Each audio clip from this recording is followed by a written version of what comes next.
இன்றைக்கு சங்கிகள் யாரு கொல்ல பார்த்தானோ இன்னைக்கு அவனே காமராஜரை தூக்கிட்டு வர்றான். இது என்ன டிசைன்? இந்த யுக்தியை தான் நாம் புரிந்து கொள்ள வேண்டும். சீமான் இறக்கி விடப்பட்டிருக்கிறார், நடிகர் விஜய் இறக்கி விடப்பட்டிருக்கிறார். இந்த கூட்டம் எல்லாம் இறக்கி விடப்பட்டது எதற்காக? தமிழர்களை ஏமாற்ற வேண்டும் என்பதற்காக. பெரியாரை கொள்கை தலைவராக வைத்துக் கொண்டு, அண்ணல் அம்பேத்கரை கொள்கை தலைவராக வைத்துக் கொண்டு, காமராஜரை கொள்கை தலைவராக வைத்துக் கொண்டு நீ இருக்கிறாய். உனக்கு எதிரில் ஒருவன் பனையேறுவது தமிழர்களுக்கு நல்லது என்று பேசுகிறான், மாடு மேய்ப்பதுதான் நம்முடைய தொழில் என்று ஒருவன் பேசுகிறான். கண்டிப்பதற்கு யோக்கியதை இல்லை என்றால் அந்த தலைவர்களின் படத்தை வைத்துக் கொள்ள உனக்கு என்ன அருகதை இருக்கிறது? நீ கூப்பிட்டா வர்றாங்கல்ல, ஊரெல்லாம் ரசிகர்கள் இருக்கிறாங்கல்ல, கூப்பிட வேண்டியதான நீட்டுக்கு எதிராக, கூப்பிட வேண்டியதான ஒன்றிய அரசுக்கு எதிராக கூப்பிட மாட்டான். அவருடைய நோக்கம் அதுவல்ல. காரணம், பெரியாரின் பெயரை சொல்லி நம்மை ஏமாற்றுவதுதான் இந்த கூட்டத்தினுடைய ஒரே இலக்கு. கீழடி பற்றி நாம் பார்க்கிறோம். கீழடியை ஏற்றுக்கொள்வதற்கு ஒன்றிய அரசுக்கு அவ்வளவு தயக்கம். என்னென்னமோ ரிப்ளை கொடுத்தோம். அமர்நாத் ராமகிருஷ்ணன் சிம்பிளா ஒரே அடி அடிச்சார். எழுத்து பிழை வேணா திருத்துவேன், என்னுடைய கருத்தில் பிழை இல்லை என்று அவர் நிரூபித்திருக்கிறார். உலக ஆய்வு நிறுவனங்கள் அதை ஒப்புக்கொள்ளுகிறது.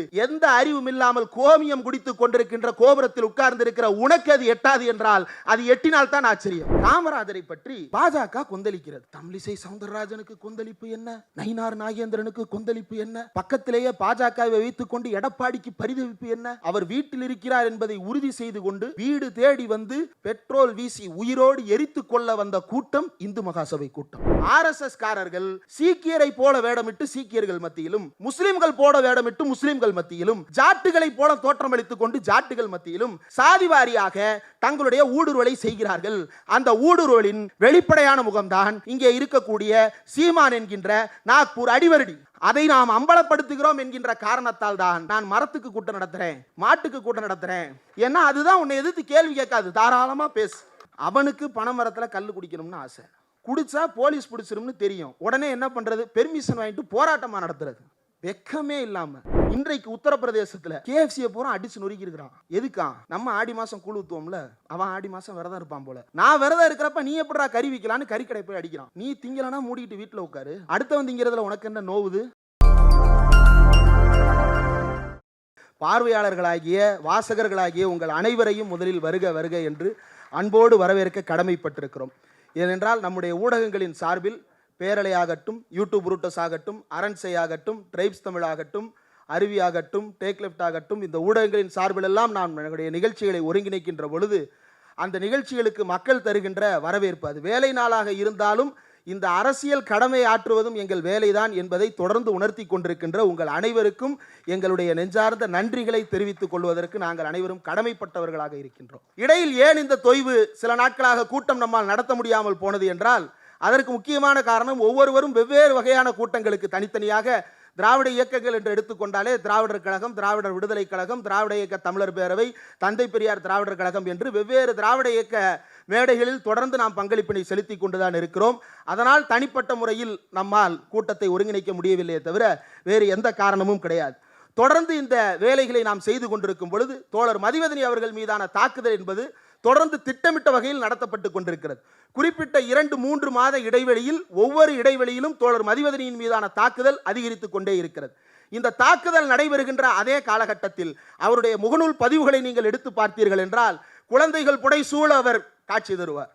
இளைஞர்கள் அத்தனை பேரும் சூழ்ந்து நின்று வாழ்க தோழர் மதிவதனி என்று சொல்லும் அந்த முழக்கத்தோடு அத்தனை பேரும் தேடி வந்து செல்ஃபி எடுத்துக் கொள்ளுகின்ற காட்சிகளை அவருடைய முகநூல் பக்கத்தில் பார்க்க முடியும்.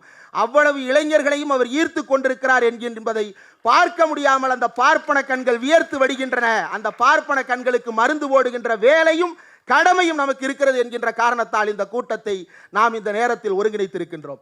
தோழர் ராஜீவ்காந்தி அவர்கள் தொடர்ந்து RSS கும்பல் எப்படியெல்லாம் தமிழ்நாட்டில் காலூன்ற பார்க்கிறது, அது எப்படியெல்லாம் கருப்பு சட்டை போட்டுக்கொண்டே ஒரு ஆளை உருவாக்கி ஏமாற்ற பார்க்கிறது என்பதை தமிழ்நாடு முழுவதும் தோலுரித்து பேசி வந்திருக்கிறார்.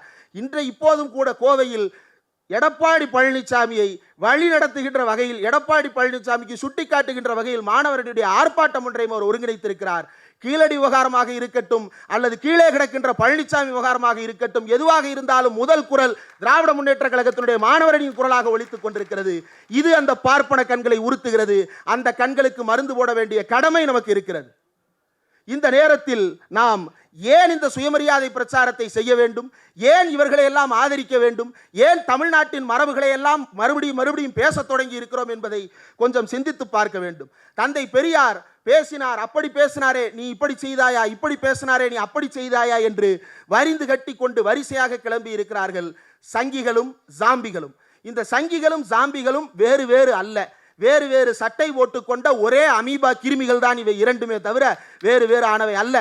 இந்த இரண்டு அமீபா கிருமிகளும் தமிழ்நாட்டில் என்ன செய்ய முற்படுகிறது என்றால், யாராவது சுயமரியாதை பிரச்சாரத்தை பேசினால், சுயமரியாதை உணர்வுகளை பேசினால் அவர்களுக்கு இதுதான் கதி என்று நிரூபிக்க பார்க்கிறது. உனக்கு எது கதி என்பதை நிரூபிப்பதுதான் எங்கள் வேலை சங்கி நாயே. உன்னை ஓட ஓட விரட்டும் வரைக்கும் தமிழ்நாட்டில் சுயமரியாதை பிரச்சாரம் ஓய்ந்து விடாது என்பதை இந்த சுயமரியாதை இயக்க நூற்றாண்டு காலத்தில் நாம் நினைவு கூற வேண்டும். அந்த கடமை நமக்கு இருக்கிறது. பெரியார் கற்பு குறித்து, திருமணம் குறித்து, திருக்குறள் குறித்தெல்லாம் சொல்லியதை மீண்டும் மீண்டும் சர்ச்சையாக்கி கொண்டே இருக்கிறார்கள். பெரியார் கற்பு குறித்து பேசும் பொழுது உலக அளவில் என்ன ஆய்வுகள் நடந்தது என்பதை படித்துவிட்டு அதற்கு பிறகு பேசுகிறார். தன் வாய்க்கு வந்ததை பேசுபவர் அல்ல. தான் எதை படிக்கிறோமோ அது அறிஞர்கள் சரி என்று சொல்லுகிறார்களா? அறிஞன் 1000 சொல்லுவான், ஆனா அது பகுத்தறிவுக்கு ஒத்ததா என்பதை ஆய்ந்து நமக்கு கொடுத்தவர் தான் தந்தை பெரியார். அந்த கருத்துக்களை வைத்து இன்றைக்கு அதை செய்தாயா, இதை செய்தாயா, அப்படி சொன்னாரே இப்படி சொன்னாரே என்று பெரியார் எதற்காக பேசினார், ஏன் பேசினார் என்கின்ற அடிப்படையே புரியாத சில தற்குறிகள் மீண்டும் மீண்டும் தமிழ்நாட்டில் இருக்கக்கூடிய உணர்வை மழுங்கடிக்கின்ற வேலையை தொடர்ந்து செய்து கொண்டிருக்கிறார்கள். பெரியார் கற்பு குறித்து பேசுகிறார், அவர் விரிவாக ஆய்வு செய்கிறார். கற்பு குறித்து, காதல் குறித்து, திருமணம் குறித்து, ஸ்ரீதனம், அப்ப அந்த பேர் வரதட்சணை, இது குறித்து விரிவாக ஆய்வு செய்கிறார். அந்த வார்த்தை எங்கிருந்து வந்தது, அந்த வார்த்தைக்கு இந்தியாவில் என்ன பொருள், சமஸ்கிருதத்தில் என்ன பொருள், தமிழில் என்ன பொருள், வேறு நாடுகளில் அந்த வார்த்தையை எப்படியெல்லாம் அழைக்கிறார்கள் என்பது பற்றி பார்க்கும் பொழுது கற்பு என்பது குறித்து உலக அளவில் வெவ்வேறு வகையான வியாக்கியானங்கள் இருந்தாலும் இந்தியாவை பொறுத்தவரையில் அது பெண்ணோடு தொடர்புடையதாக மட்டுமே இருக்கிறது. உலக அளவிலும் பெண்ணுக்கு மட்டுமே பொருந்துவதாக இந்த கற்பை வைத்துக்கொண்டு இந்த ஆணாதிக்க சமூகம் ஆடிக்கொண்டிருக்கிறது. பெரியார் அந்த இடத்தில் தான் திருவள்ளுவரையும் விமர்சிக்கிறார். பெரியார் திருவள்ளுவரை விமர்சனத்தோடு தான் ஏற்றுக்கொண்டார். ஆனால் அவர் என்ன சொல்லுகிறார் என்றால், திருவள்ளுவன் மீது நீங்கள் கொண்டிருக்கும் அளவுக்கு நாங்கள் பக்தி கொண்டவர்களா என்று தெரியாது, ஆனால் எங்கள் திருவள்ளுவர் மீதான எங்களின் பக்தியை குறைத்து மதிப்பிட உங்களுக்கு அருகதை இல்லை என்பதை பெரியார் பிரகடனம் செய்கிறார் தன்னுடைய குடியரசு இதழில். வள்ளுவரை பற்றி பேசும் பொழுது அழகாக ஒரு வார்த்தை கேட்கிறார். இன்று இந்த வார்த்தையை நாம் சமூக வலைதளங்களில் கேட்கும் பொழுதே கோபம் வருகிறது பல பேருக்கு, ஆணாதிக்க சிந்தனை கொண்டவர்களுக்கு. அவர் கேட்கிறார், வள்ளுவர் பெண்ணாக இருந்திருந்தால் இந்த வார்த்தைகளை இப்படித்தான் எழுதியிருப்பாரா என்று கேட்கிறார். இந்த கேள்வியை நியாயமாக எதிர்கொள்ள யோக்கியதை இல்லாத கூட்டம், நியாயமாக பதில் சொல்ல வக்கில்லாத ஒரு கூட்டம் பெரியாருக்கு அன்றைக்கும் பதில் சொல்லி இருக்கிறார்கள். அந்த பதிலையும் பிரசுரித்து அந்த பதிலை தான் ஏற்றுக்கொண்டேனா இல்லையா என்பதை அதையும் ஆய்வுக்குட்படுத்தி தன்னுடைய குடியரசு இதழில் பெரியார் பதிப்பித்திருக்கிறார். அதை தொடர்ந்து பிரச்சாரமும் செய்திருக்கிறார். திருக்குறளுக்கு மாநாடும் நடத்தியிருக்கிறார்.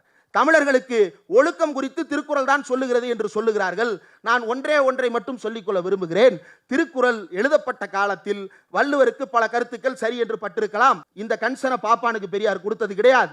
சனாதன தர்ம கருத்துக்களை அந்த கருமங்கள் தூக்கி கொண்டு வரும் பொழுது ஒரு காலத்தில் இப்படிப்பட்ட வாழ்க்கை முறை இருந்திருக்கலாம் போல என்கின்ற கன்சன பெரியார் ஒரு காலத்திலும் கொடுத்தது கிடையாது.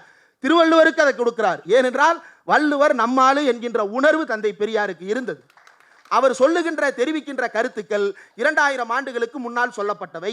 இப்போது அவர் காலத்தில் அணுகுண்டு கிடையாது, நாம் அணுகுண்டு போடுகிறோம். அவர் காலத்தில் தொலைக்காட்சி கிடையாது, நாம் எங்கோ நடப்பதை இங்கு பார்க்கிறோம். அவர் காலத்தில் தந்தி கிடையாது, தந்தி அடிக்கிறோம். அப்போ அவரை விட நீ முற்போக்கானவன் தான். உன்னுடைய கருத்துக்கள் என்ன என்பதை சுய சிந்தனைக்குட்படுத்தி பகுத்தறிவோடு யோசித்து வெளிப்படுத்து. இதுதான் தந்தை பெரியார் திருக்குறளை பற்றி, கற்பை பற்றி அதுதான் சொல்லுகிறார். பெண்களை மட்டுமே சார்ந்ததாக ஏன் இதை வைத்திருக்கிறார்கள், ஆணுக்கும் பெண்ணுக்கும் பொதுவானதாக ஏன் இது இல்லை என்கின்ற விமர்சனத்தை தந்தை பெரியார் எழுப்பியிருக்கிறார். இந்த விமர்சனங்களை இப்போது திசை திருப்ப ஒரு கூட்டம் கிளம்பி இருக்கிறது. அறிஞனாகவே இருந்தாலும் கூட அவனுக்கும் தவறு நடக்க வாய்ப்பு இருக்கிறது. இதை திருவள்ளுவரே சொல்லி இருக்கிறார். இதை நான் சொன்னால் மட்டும் ஏன் குறைத்து கொண்டு வருகிறாய் என்பதுதான் தந்தை பெரியார் எழுப்பிய கேள்வி. அப்போ எப்பொருள் யார் யார் வாய் கேட்பினும் அப்பொருள் மெய்ப்பொருள் காண்பது அறிவு என்கின்ற வள்ளுவரின் வாக்கின்படி வாழ்ந்தவர் தந்தை பெரியார் ஒருவர்தான். அதனால்தான் தமிழர்கள் இன்றைக்கு மானத்தோடு வாழ்வதற்கான வாழ்வும் வழியும் கிடைத்திருக்கிறது என்பதை தமிழர்கள் பெருமையோடு உணர்கிறார்கள். ஒரு விஷயத்தை நாம் நினைவுபடுத்தி பார்க்க வேண்டும். பேருக்கு பின்னால் சாதி போடக்கூடாது என்று சட்டம் ஏதாவது இருக்கிறதா? சுயமரியாதை இயக்க மாநாட்டில் போட்ட தீர்மானம் தான், செங்கல்பட்டில் போட்ட ஒரு தீர்மானம் தான். தந்தி வசதி இல்லாத கிராமங்கள் இருந்த தமிழ்நாட்டில், தொலைக்காட்சி வந்து சேராத கிராமங்கள் இருந்த தமிழ்நாட்டில், செய்தித்தாளை வேடிக்கை கூட பார்க்காத தமிழ்நாட்டில் பெரியார் போட்ட தீர்மானம் ஏற்படுத்திய விளைவு சாதி பெயரை போடுவதற்கு இன்றைக்கு தமிழனுக்கு கூசுகிறது என்றால் பெரியார் ஏற்படுத்திய உணர்வு அப்படிப்பட்டது. பெரியார் ஏற்படுத்திய சுயமரியாதை பிரச்சாரத்தினுடைய தாக்கம் அப்படிப்பட்டது. ஏன் அந்த தாக்கம் ஏற்பட்டது? எதற்கும் சளைக்காமல் அவருடைய பிரச்சாரத்தை தொடர்ந்து கொண்டே இருந்தார். கால பொருத்தப்படி தன்னுடைய கருத்துக்களை தானே ஆய்வுக்கு உட்படுத்தி தவறு என்றால் தவறு என்பதை ஒப்புக்கொள்ளுகின்ற திராணியுள்ள ஒரே கொள்கைவாதி தந்தை பெரியார் மட்டும்தான். இன்றைக்கு கீழடி பற்றி நாம் பார்க்கிறோம். கீழடியை ஏற்றுக்கொள்வதற்கு ஒன்றிய அரசுக்கு அவ்வளவு தயக்கம். என்னென்னமோ ரிப்ளை கொடுத்தோம். அமர்நாத் ராமகிருஷ்ணன் சிம்பிளா ஒரே அடி அடிச்சார். எழுத்து பிழை வேணா திருத்துவேன், என்னுடைய கருத்தில் பிழை இல்லை என்று அவர் நிரூபித்திருக்கிறார். உலகம் அதை ஒப்புக்கொள்ளுகிறது, உலக ஆய்வு நிறுவனங்கள் அதை ஒப்புக்கொள்ளுகிறது. எந்த அறிவும் இல்லாமல் கோமியம் குடித்துக் கொண்டிருக்கின்ற கோபுரத்தில் உட்கார்ந்திருக்கிற உனக்கு அது எட்டாது என்றால் அது எட்டினால் தான் ஆச்சரியம்.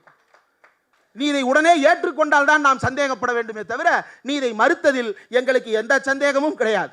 அதே போல இப்போது புதிதாக சிலர், அதாவது காலம் மாற மாற எல்லாத்தையும் எல்லாரும் பேசுறது. காமராஜரை பற்றி பாஜக கொந்தளிக்கிறது.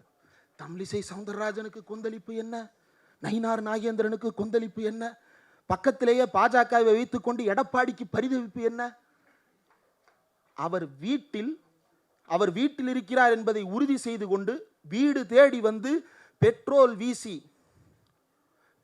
வீசி உயிரோடு எரித்து கொள்ள வந்த கூட்டம் இந்து மகாசபை கூட்டம்.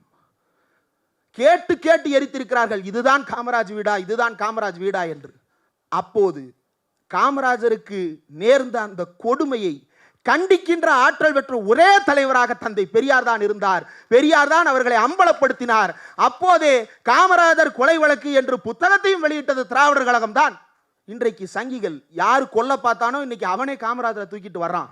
இது என்ன பிளான், இது என்ன டிசைன்? இதுதான் ஆர்எஸ்எஸ் சங் பரிவார் கும்பல் இவ்வளவு காலம் தமிழ்நாட்டில் நீடித்துக் கொண்டிருப்பதனுடைய, இந்தியாவில் நீடித்துக் கொண்டிருப்பதனுடைய யுக்தி. இந்த யுக்தியைத்தான் நாம் புரிந்து கொள்ள வேண்டும். சீமான் இறக்கிவிடப்பட்டிருக்கிறார், நடிகர் விஜய் இறக்கிவிடப்பட்டிருக்கிறார். இந்த கூட்டம் எல்லாம் இறக்கிவிடப்பட்டது எதற்காக? தமிழர்களை ஏமாற்ற வேண்டும் என்பதற்காக. ரெண்டு பேருக்கு இடையில ஒரு ஒற்றுமை இருக்கு. தந்தை பெரியார் கொள்கை தலைவர் தானே உனக்கு, தந்தை பெரியார் கொள்கை தலைவர் தானே உனக்கு.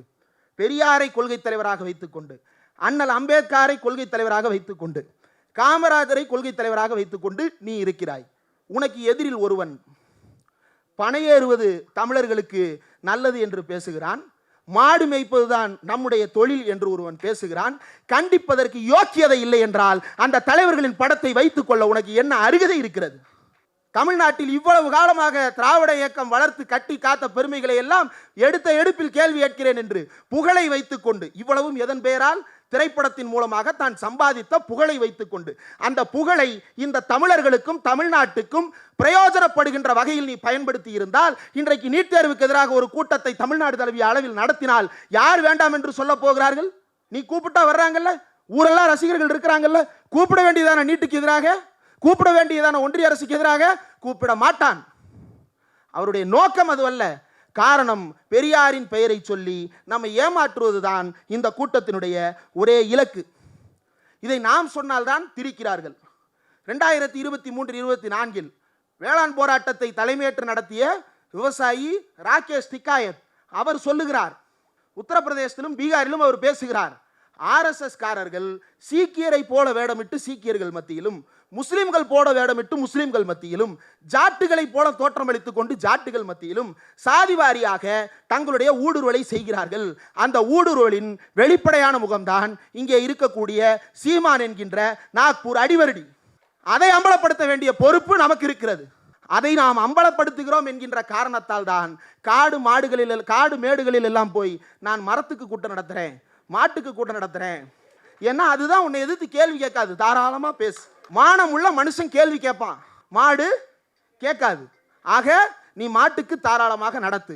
யார் யார் எதுக்கு தலைமை ஏற்க முடியுமோ, நாம் எல்லாம் மனிதர்கள். மனிதராகிய தந்தை பெரியார் நமக்கு தலைவர், அவனுக்கே வெளிச்சம். இது மட்டுமல்ல, இதனுடைய தீவிரத்தன்மையை நாம் உணர்ந்து கொள்வதற்காக ஏஜி நூரானி ஒரு கருத்தை எழுதியிருக்கிறார். அவருடைய புத்தகத்தில் ஆர்எஸ்எஸ் பற்றி வேறு ஒரு ஆசிரியர், பேராசிரியர் டொனால்டு யூஜின் ஸ்மித் எழுதியதை மேற்கோள் காட்டுகிறார். டொனால்டு யூஜின் ஸ்மித் 1963 அந்த கருத்தை சொல்லுகிறார். 1963 அந்த கருத்தை சொல்லுகிறார். இந்து மதவாதம் பாசிசத்தின் இந்திய வடிவம் என்று நேரு ஒரு முறை கூறினார். அப்படி பார்க்கும்போது ஆர்எஸ்எஸ்ஸிற்கும் பாசிசத்திற்கும் இடையே சில ஒத்த தன்மைகள் இருப்பதை காணலாம். தலைமை குறித்த கோட்பாடு, இராணுவ மயத்திற்கு கொடுக்கப்படும் அழுத்தம், அதனால்தான் ஒவ்வொரு தேர்தலுக்கு முன்னாடியும் காஷ்மீர் தீப்பிடித்து எரிகிறது. இன கலாச்சார மேன்மை கோட்பாடு, மணிப்பூரில் நடக்கின்ற கொடூரங்களும், இன்றைக்கு உத்தரப்பிரதேசத்தில் கேஎஃப்சியை பூரா அடிச்சு நொறுக்கி இருக்கிறான். எதுக்கா? நம்ம ஆடி மாதம் கூழ் ஊற்றுவோம்ல, அவன் ஆடி மாதம் விரதம் இருப்பான் போல. நான் விரதம் இருக்கிறப்ப நீ எப்படா கறி விற்கலான்னு கறிக்கடை போய் அடிக்கிறான், கேஎஃப்சியை போய் அடிக்கிறான். எவ்வளவு அறிவோடு இருக்கான் பாருங்க. நீ திங்கலனா மூடிக்கிட்டு வீட்டில் உட்காரு, அடுத்தவன் திங்கிறதுல உனக்கு என்ன நோவுது? இதுதான் பாசிசத்தினுடைய கலாச்சார ஆதிக்கம். நான் சாப்பிடாவிட்டால் யாரும் சாப்பிடக்கூடாது என்கின்ற உணர்வு. அங்க அவன் நான் சாப்பிடாத யாரும் சாப்பிடக்கூடாதுன்னு சொல்லுவான், இங்க ஒருத்தன் நான் சாப்பிட்றத எல்லாரும் சாப்பிடணும்னு போராட்டம் நடத்துவான். அவனுக்கு பனைமரத்துல கல் குடிக்கணும்னு ஆசை. என்ன குடிச்சா போலீஸ் பிடிச்சிரும்னு தெரியும், உடனே என்ன பண்றது? பெர்மிஷன் வாங்கிட்டு போராட்டமா நடத்துறது. வெக்கமே இல்லாம. மாட்டுக்கறி வேணா வாங்கி சாப்பிடு, யார் இங்க தடை பண்ணா? அது கத்துவான் உட்காந்து, யாரோ தடை பண்ணிட்ட மாதிரியே கத்துவான் தமிழ்நாட்டில். அப்போ இது மட்டும் அல்ல, மத லட்சியவாதம் நிறைந்த அதீத தேசியம், பழைய பெருமை கூறும் சின்னங்களை பயன்படுத்துதல், பழைய பெருமை கூறும் சின்னங்களை பயன்படுத்துதல், தேசிய ஒற்றுமை, தேசம் என்கின்ற கருத்தாக்கங்களில் இருந்து மத அல்லது இன சிறுபான்மையினரை ஒதுக்கி வைத்தல், ஆர்எஸ்எஸ் அமைப்பின் இந்த தன்மைகள் ஐரோப்பாவில் தோன்றிய பாசிச இயக்கங்களை நினைவுபடுத்துகின்றன என்று 63 எழுதியவர் அத்தோடு விட்டுவிடவில்லை.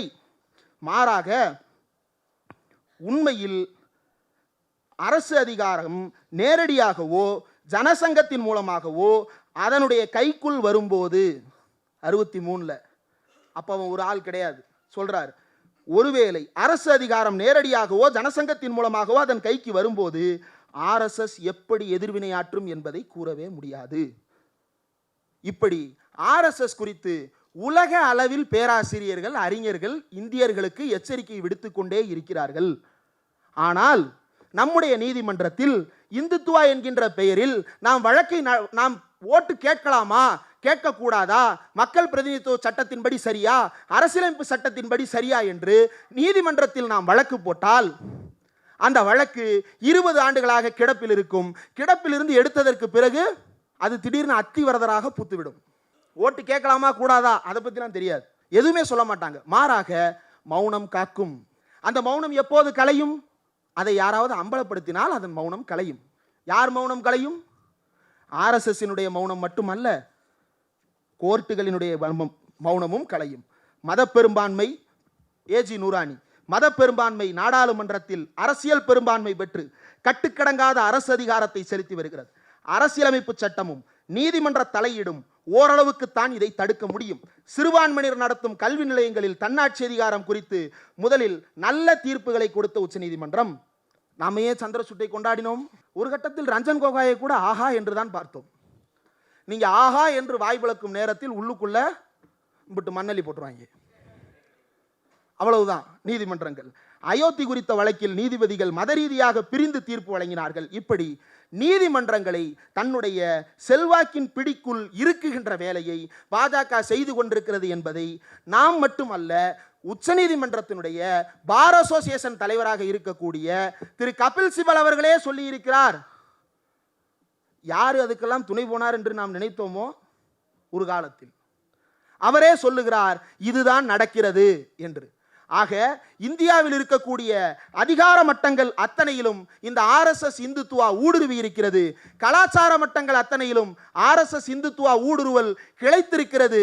அந்த கிளைகளை ஒடுக்கின்ற வேலைகளை தோழர் ராஜீவ்காந்தி அவர்களை போன்றவர்களும் தோழர் மதிவதனி அவர்களை போன்றவர்களும் நம்மை போன்றவர்களும் தொடர்ந்து செய்து வருகின்ற காரணத்தால் அதை பொறுக்க மாட்டாமல் கண் உறுத்துகிறது அவர்களுக்கு. அந்த உறுத்தலுக்கு மருந்து போடுவதற்குத்தான் நாம் இந்த கூட்டத்தை தொடர்ந்து நடத்த வேண்டும். சிறப்பு சொட்டு மருந்து சிலுவம்பாளையத்திற்கு அனுப்பி வைக்க வேண்டும் என்று நான் நினைக்கிறேன். ஏனென்றால் இவ்வளவு காலம் எது அவருக்கு என்ன ஒண்ணுமே புரியல. தோழர் மைனர் சொன்னது போல, என்ன அர்ஜுன் சம்பத்ஜி திடீர்னு கரவேட்டியை மாற்றி கட்டிட்டு வந்துட்டீங்க அப்படின்ற மாதிரி எடப்பாடி பழனிசாமி பேசுகின்ற அந்த பேச்சு எவ்வளவு மோசமான ஒரு பேச்சு. நேற்றைக்கு முன்தினம் திமுக சிறுபான்மையினரை அரசியல் லாபத்திற்காக பயன்படுத்துகிறது. இது யார் சொல்லுவா? அமித்ஷா சொல்லுவார்.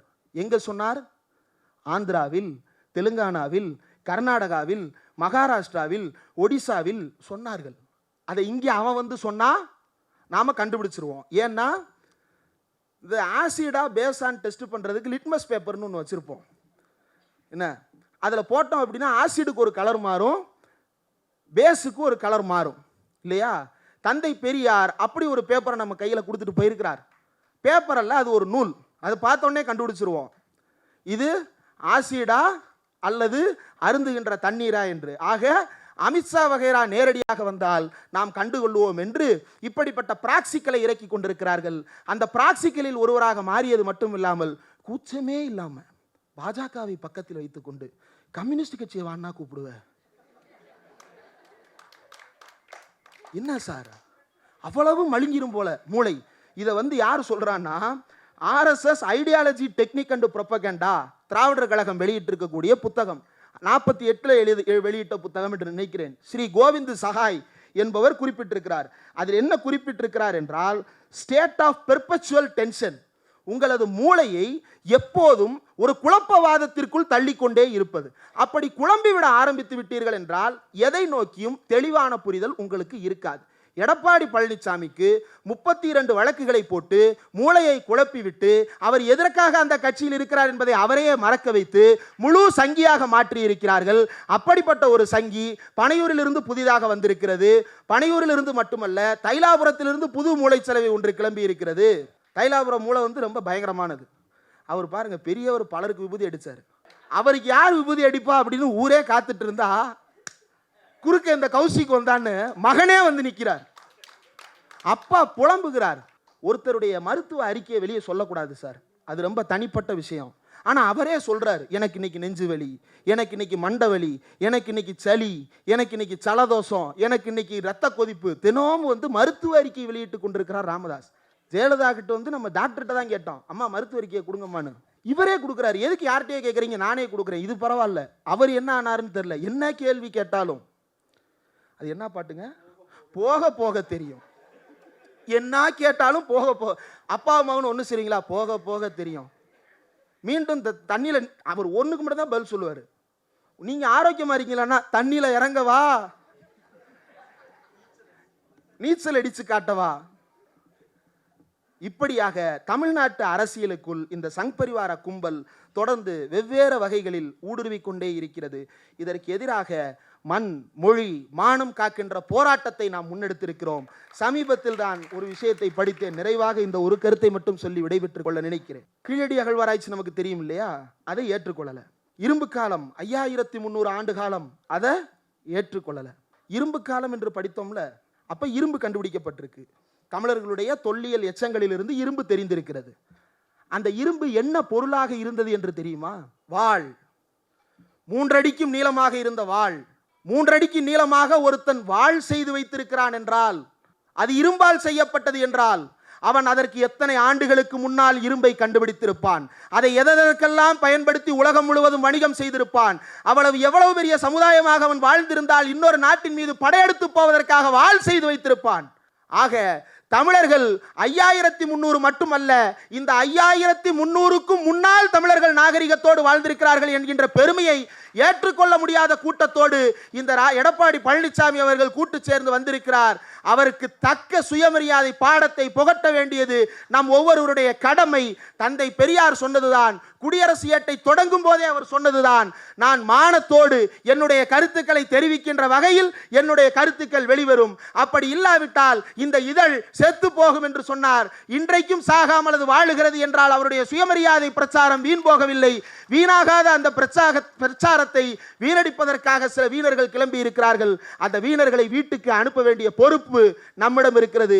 அது ராயபுரத்தில் இருந்தாலும் சரி, ராயப்பேட்டையில் இருந்தாலும் சரி, பனையூரில் இருந்தாலும் சரி, டெல்லியில் இருந்தாலும் சரி, அத்தனையும் பார்ப்பன அடிமைகள் என்பதை உணர்ந்து தமிழர்கள் தெளிவோடு வாழ வேண்டும். அடுத்ததாக இதே போன்ற கூட்டங்களை, அடுத்த கூட்டம் உறுதியாகிவிட்டது, அதையும் இங்கேயே அறிவிப்பாக வெளியிடலாம் என்று நினைக்கிறேன். ஆகஸ்ட் 3ஆம் தேதி மேச்சேரியில் திராவிடர் விடுதலை கழகத்தின் சார்பில் இதே பெரியார் எனும் பெருநெருப்பு கூட்டம் அங்கும் நடைபெறவிருக்கிறது. வாய்ப்புள்ள தோழர்கள் அங்கு வந்து கலந்து கொள்ள வேண்டும் என்று கேட்டுக்கொள்கிறோம். அதே போல அதற்கு அடுத்த கூட்டமாக திராவிட இயக்க தமிழர் பேரவையின் சார்பிலே தென்காசியில் நடத்துவதற்கு திட்டமிட்டிருக்கிறோம். அந்த கூட்டத்தின் அறிவிப்பும் விரைவில் வர இருக்கிறது. இன்னும் சில முக்கியமான அறிவிப்புகளை தோழர் மைனர் அவர்கள் வைத்திருக்கிறார். அந்த அறிவிப்பை அவர் வெளியிடும் பொழுது அனைவரும் அதற்கு உரிய ஆதரவை தருமாறு அன்போடு கேட்டுக்கொண்டு இத்துடன் என்னுடைய உரையை நிறைவு செய்கிறேன். நன்றி.